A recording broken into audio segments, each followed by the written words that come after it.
My ex-husband expected me and my family to treat his new kids like our own, but we ignored them, and now he's furious. My ex-husband and I share custody of our two children, 12 and 10.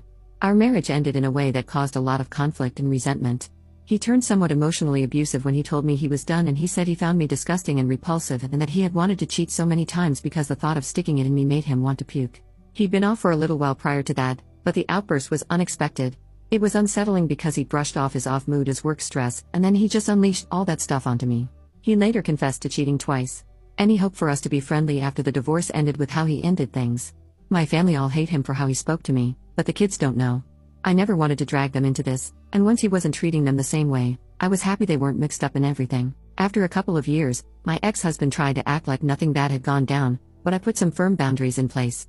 I don't answer social calls or texts and eventually got a co-parenting app in place to make communication better. I still can't block him, but it means I don't need to respond via text at all. He attempted to act all buddy-buddy when his new wife was expecting their first child together, and he even tried to suggest my extended family could come to the baby shower. None of them were ever going to go, and I certainly wasn't. But he's had this weird expectation for a while. This bubbled over recently when we were attending a meeting with our youngest child's teacher. My ex-husband complained that my parents had seen him, his wife, and all the kids in public but hugged ours and kept things distant with him, his wife, and their children together. He said they were already walking away, but one of his younger kids wanted a hug. He said they never make the effort to be in his younger kids' lives, and he complained that I never make the effort either.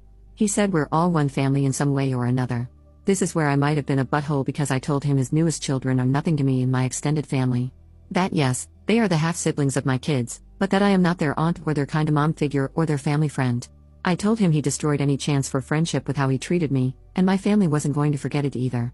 We didn't talk again about it during the meeting or after. I left immediately. But my ex-husband has texted repeatedly since then, telling me how wrong it is to consider his children nothing and how our kids must be picking up on it because they treat each other better than the younger kids. That was the first I heard of it. But the repeated texts have gone unanswered by me. But I can see where I may have been wrong to say that. So am I the butthole?